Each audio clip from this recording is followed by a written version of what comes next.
उपासक अपने गुरु प्रदत्त इष्ट मंत्र, इष्ट नाम, इष्ट रूप, इष्ट धाम, इष्ट प्रेमी, इतना ही मन दौड़ाने का स्थान है हमारा। इसके अलावा अन्य सब निषेध है। जहां हमारा मन परम सुख में डूबेगा वो यही स्थान है। गुरु प्रदत्त इसलिए कि उपासना सिद्ध तभी होती है जो सांगोपांग होती है। सांगोपांग कहते हैं गुरु प्रदत्त नाम, गुरु प्रदत्त मंत्र, गुरु प्रदत्त कंत अर्थात इष्ट और गुरु प्रदत्त ग्रंथ अर्थात आचार्य वाणी। जाकी यह सांगोपांग उपासना हुए, वाको यह रस सिद्ध होए, वही इस रस का रसास्वादन कर सकता है। तो अहोभाग्य है उपासक को जिसको गुरु प्रदत्त उपासना प्राप्त हुई है। ये बहुत बड़ी निधि है। अगर उपासक उपास्य देव का भरोसा हृदय में रख ले, फिर सारी जिम्मेवारी आराध्य देव उसकी ले लेते। योगक्षेमम वहाम्यहम्, निश्चिंत हो जाता है उपासक। न लोक की चिंता, न परलोक की चिंता। बड़े से बड़े भय के अवसर पर भी हृदय में एक अद्भुत शीतलता, एक अद्भुत आनंद की उपस्थिति रहती है, क्योंकि आराध्य देव उसके हृदय में प्रकाशित हो गए हैं।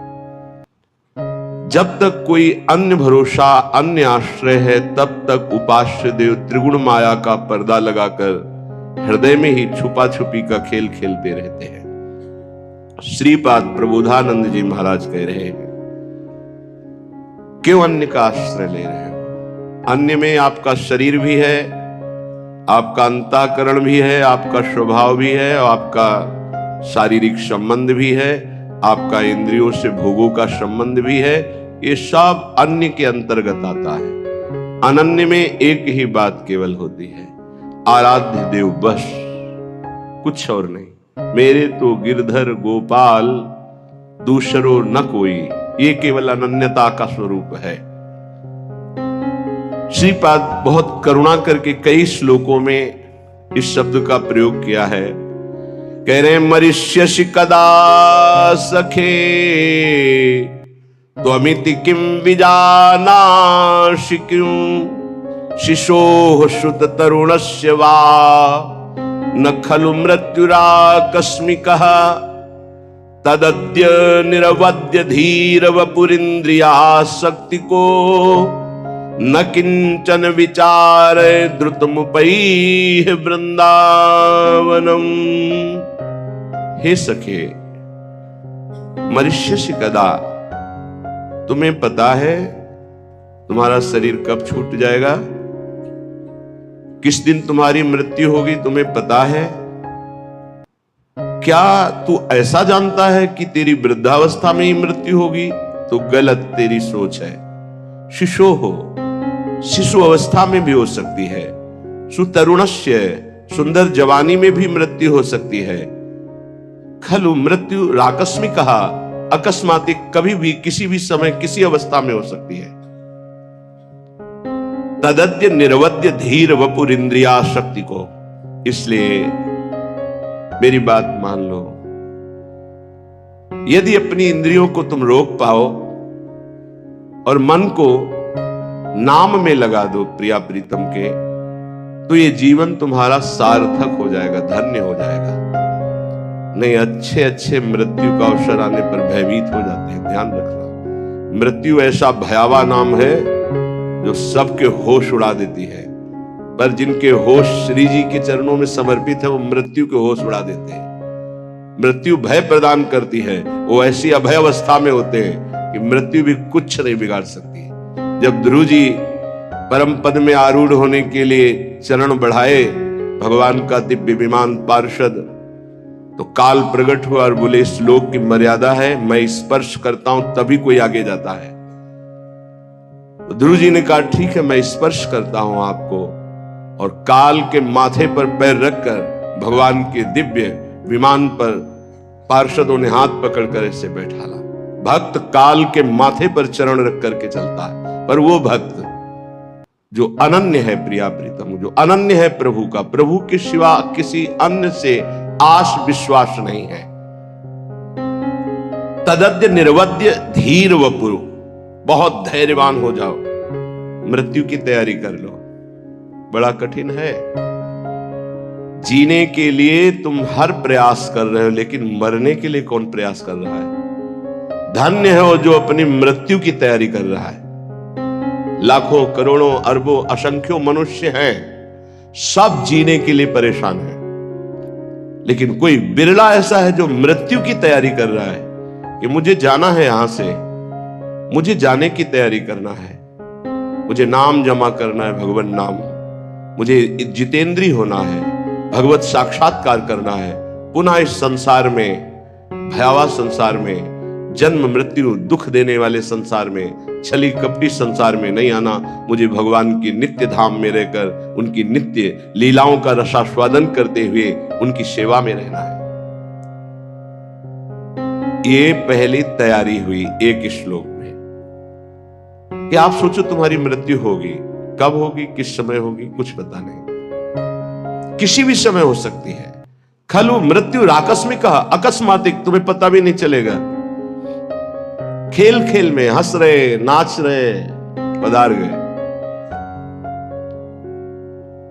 धैर्यवान बनकर मृत्यु पर विजय प्राप्त करने की तैयारी कोई बिरला करता है, एक कोई फर्क नहीं। प्रवचन की बात नहीं, अगर हृदय में नाम चल रहा है तो कोई फर्क नहीं है। हर समय अपनी बैग तैयार है, टिकट पास है, जहां जाना है वहां पता है, फोन से पहले बात हो चुकी है कि मैं आ रहा हूं, तैयारी फिट है, वहां से उत्तर आ गया है, आ जाओ। अब बोलो क्या परेशानी? कोई परेशानी नहीं। जिसकी तैयारी नहीं होती, अचानक कोई बात होती है, वो परेशान हो जाता है। जैसे आपके घर में अचानक 50 लोग आ जाए, अब आप परेशान हो जाएंगे। वही जब तैयारी करते हैं तो 500 लोग बारात में आते हैं, आप खूब आनंद पूर्वक उनका स्वागत करते हैं, क्योंकि आपने तैयारी कर रखी है। ऐसे ही मृत्यु के स्वागत की आपने क्या तैयारी की है? उत्तर सबके हृदय में एक ही आएगा, कुछ नहीं। तभी वो भयावह है, तभी वो महान दुख देने वाली है। यदि विवेकवान हो जाओ तो तुम मृत्यु की तैयारी कर लोगे। वो आखिरी तैयारी गुरु कृपा से होती है, और जिसने वो तैयारी कर ली वो निर्भय हो गया, निश्चिंत हो गया, निशुक हो गया। ये तैयारी हम क्यों नहीं कर पाते? क्योंकि हमें यहां सब कुछ प्रिय लग रहा है, ये देह प्रिय लग रहा है, मकान प्रिय लग रहा है, पुत्र पत्नी परिवार प्रिय लग रहा है, तो हम तैयारी यहां की सब कुछ कर रहे हैं। लेकिन हमको ये पता नहीं कि अचानक हमारा ट्रांसफर हो जाएगा, अचानक हमारा शरीर छूट जाएगा, और उसकी तैयारी न होना सबसे बड़ी हानि होगी। क्योंकि अन्य किसी योनि में आप कुछ तैयारी कर सके मृत्यु से बचने के, ऐसा कोई उपाय नहीं। केवल मानव देह में ही आप तैयारी कर सकते हैं भगवत प्राप्ति की, अन्य किसी योनि में नहीं। और ये आपने यहां की तैयारी में ही सारा समय खत्म कर दिया। पुत्र को पढ़ाना, पुत्री का ब्याह, ये वो, पूरा जीवन इसी में। और अंत तो गत्वा मोह मल से ग्रसित होकर पुनरपि जननम पुनरपि मरणम। ये आपकी मृत्यु की तैयारी में जो बाधक है, श्रीपाद आगे के श्लोक में कह रहे हैं, राज्यम निष्कंटकमपि परित्यज्य दिव्याश्च रामाः कामान् सर्वानपि च विहितांस्तिक्त तिक्तान् विदन्तः हित्वा विद्याकुल धन जनाद्याभिमानं प्रविष्टा ये श्री वृंदा विपिन मपुनर्निर्गमास्तान् नमामः। जब कोई मृत्यु की तैयारी की सोचता है तो सबसे पहले उसका वैभव उसके सामने बाधा पहुंचाता है। माना तुम्हारा चक्रवर्ती सम्राट पद है, निष्कंटक राज्य है, तो मरोगे तो है ही, तो क्या राज्य लाद के ले जाओगे? राज्यम निष्कंटकमपि परित्यज्य बरबस राज सुतहि नृप दीन्हा हरिहित आप गवन बन कीन्हा। ये तैयारी है। जबरदस्ती छोड़ा जाता है भोगों को, प्यार से नहीं छोड़ा जाता। ये जो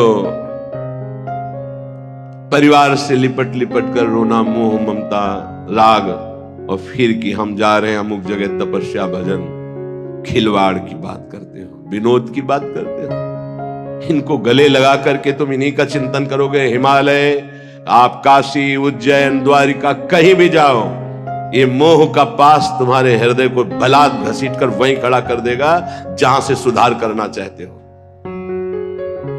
अचानक, अकस्मात जो मृत्यु तुम्हें सूचना नहीं देगी, उस पर विजय प्राप्त करने के लिए अकस्मात सबके मोह बंधन को काटना होता है। श्रुत बनिता आदि जान स्वार्थ रत ना करुणे सविते, अंत ही तो ही तजेंगे पामर तू न तजय बहिंते। ये समझ में नहीं आएगा क्योंकि बुद्धि अपवित्र है, इसलिए ये समझ में नहीं आएगा। कह रहे हैं शायद समझ में आ जाए। जाना है राज्यम निष्कंटकम अपि परित्यज्य दिव्याश्चरामाः, दिव्य अर्धांगिनी स्त्री जो बहुत दिव्य है, देवी है, सुंदर है, स्वभाव सुशील है, एक क्षण में छूट जाएगा। तुम्हारा राज्य वैभव एक क्षण में छूट जाएगा। कर्मान, जितने भी कर्म तुम कर रहे हो, शुभ या अशुभ, कामान, जितनी कामनाएं कर रहे हो, सर्वान पिच विहिता तिक्त तिक्तान विदंता, ये सब कड़वा है, सुख देने वाला नहीं है। क्या करो, इसे हित मत समझो। विद्वान हो, विद्या है, मरोगे फिर भूल जाओगे, फिर शुरू होगा, फिर शुरू होगा काखा गाघा बालका बालको बालकाहा, फिर यही शुरू होगा, फिर व्याकरण पढ़ो। एक विद्या है भगवत विद्या, जो किसी भी जन्म में विस्मरण नहीं होती। जैसे भरत जी भजन किए, हिरन बने, हिरन में भी भजन किए, और